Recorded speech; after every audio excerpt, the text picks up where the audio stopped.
जोर से बोलेंगे जय जय जय जय जय भाई, और जोर से जय जय जय जय जय भाई। यहाँ पर बेटे जितने भी भीम सैनिक, यदि जय भीम बोलना किसी को हार्ट अटैक आ जाना तो मेरे पर मुकदमा ठोक देना, और किसी की जय भीम बोलने से जीभ घिसी जाती है ना तो आधा घंटा मैं धनी हो रहा हूँ। जोर से बोलो जय भीम। आज 14 अप्रैल हम सब लोग यहाँ पर एकत्रित हुए हैं। बड़ी खुशी की बात है कि हमारा समाज एक जागरूक होने जा रहे हैं। मैं बताना चाहूंगा थोड़ा सा बाबा साहब के बारे में। इसके मेरे और भी साथी भाई भी हैं जो उद्घोषण करेंगे। 14 अप्रैल 1891 मध्य प्रदेश में मऊ में बाबा साहब का जन्म हुआ था। पिताजी का नाम था राम जी, जो एक सूबेदार थे फौजी आर्मी में, एक बड़ा लीडर होता है। माता जी का नाम भीमाबाई था। बाबा साहब 14 भाई बहन थे। कितने? 14 भाई बहन थे। और बाबा साहब अंतिम सबसे छोटा अंतिम भाई थे। उस समय इतनी महामारी चलती थी कि हमारे समाज एक महान जाति, मतलब चमार जाति समझो, जो कोई भी डॉक्टर हमारे समाज में पढ़ा लिखा था नहीं। पढ़ा लिखा था नहीं तो डॉक्टर बनेगा कैसे? बाबा साहब के 14 भाइयों में बीमारी से ग्रसित होते होते 8 भाई बहन चले गए थे, क्योंकि ऐसी स्थिति थी कि हमारे कोई छोड़ने को तैयार नहीं था।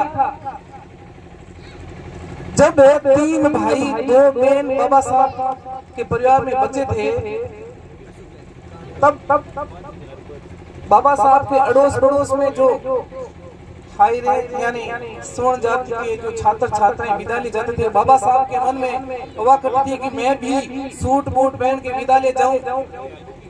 लेकिन होता क्या है, बाबा साहब एक अछूत जाति के थे।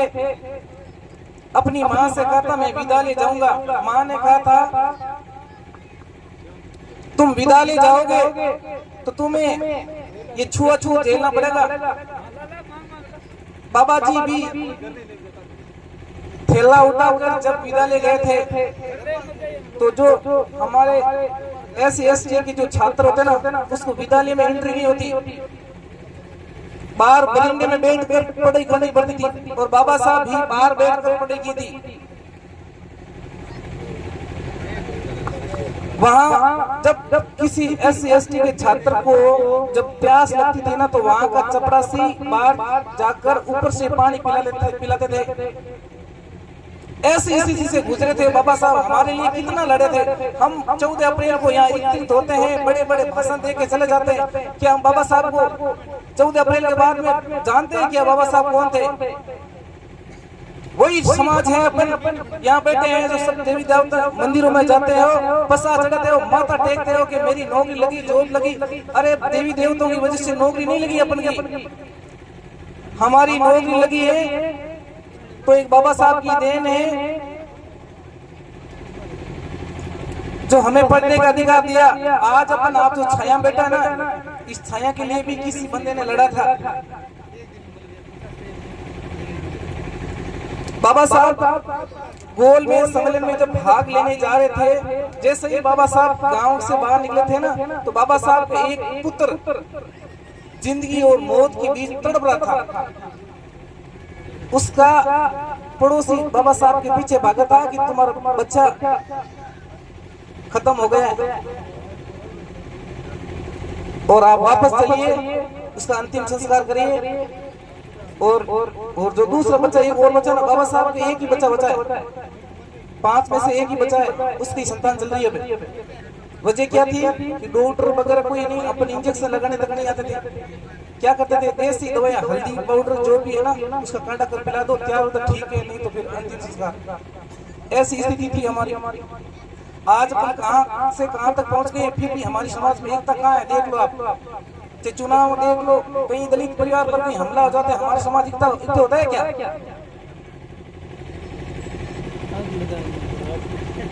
तो मैं ज्यादा कुछ बताना नहीं चाहूंगा, थोड़ी बहुत मैं शिक्षा के बारे में बात बताना चाहूंगा